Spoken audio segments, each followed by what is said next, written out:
warahmatullahi wabarakatuh. Perkenalkan lagi, nama saya adalah Salsabila Febriani, kelas 93 dari SMP 19 Depok. Ini adalah video presentasi individu saya. Di sini saya akan mempresentasikan tentang bab 2 dari ilmu pengetahuan alam, yaitu perubahan sosial budaya dan globalisasi. Sebelumnya, apa sih perubahan sosial budaya itu?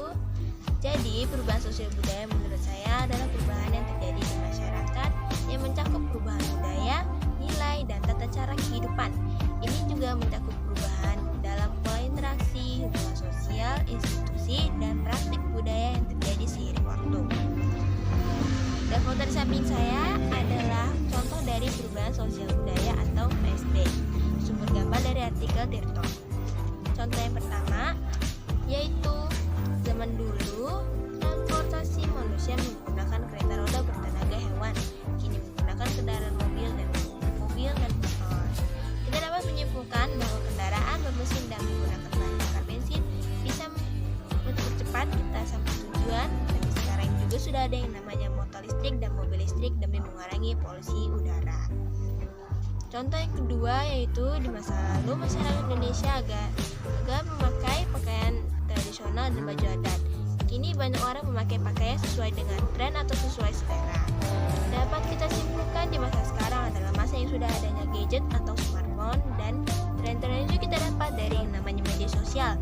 Seperti contohnya adalah Instagram, Facebook, TikTok, YouTube, dan media sosial lainnya.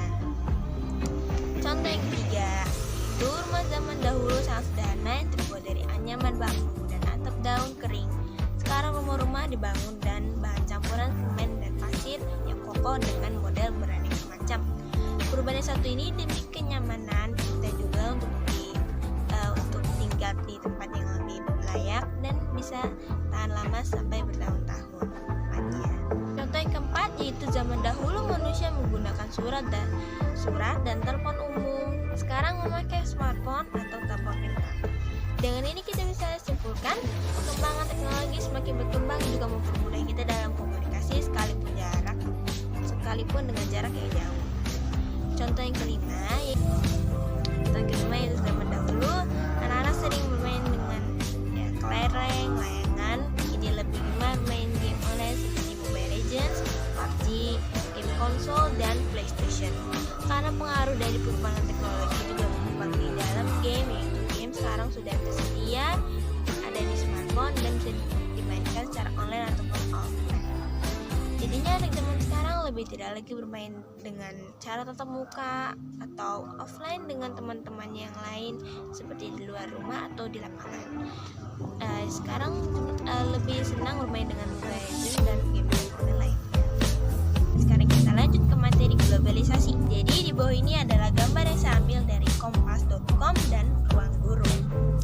Sebelumnya mari kita mengenal apa itu globalisasi. Globalisasi adalah proses interaksi dan integrasi atau persatuan antar masyarakat dunia. Globalisasi juga diartikan sebagai proses mendunia. Istilah penting seputar globalisasi yaitu pertama global village, yaitu memudarnya batas wilayah masyarakat atau negara karena kemajuan dan perkembangan teknologi. Yang kedua borderless society, yaitu masyarakat tidak lagi memiliki sekat karena ada teknologi yang mampu menghubungkan siapapun dan dimanapun. Gambar di bawah ini adalah gambar dari globalisasi di bidang ekonomi. Bisa kita simpulkan di gambar ini adalah negara kita bisa menerima produk dari luar negeri ke dalam negeri, yaitu impor, dan negara kita bisa mengirim produk dari dalam negeri ke luar negeri, yaitu ekspor. Tapi kita dapat melihat juga dari dampak negatif dan dampak positifnya, yaitu dampak negatif produk kita dalam negeri akan lebih tidak populer di kalangan masyarakat, dan yang lebih populer adalah barang dari luar negeri, yaitu impor. Sebaliknya, dampak positifnya yaitu produk dalam negeri akan lebih populer di luar negeri. Globalisasi yang terjadi di bidang ekonomi juga sangat berpengaruh pada perdagangan antar negara yang sifatnya bebas. Baiklah, sudah selesai presentasi dari saya. Maaf bila ada kesalahan kata. hidup kesepian tanpa kekasih. Cukup sekian dan terima kasih. Sekali lagi terima kasih yang sudah menonton. Wassalamualaikum warahmatullahi wabarakatuh.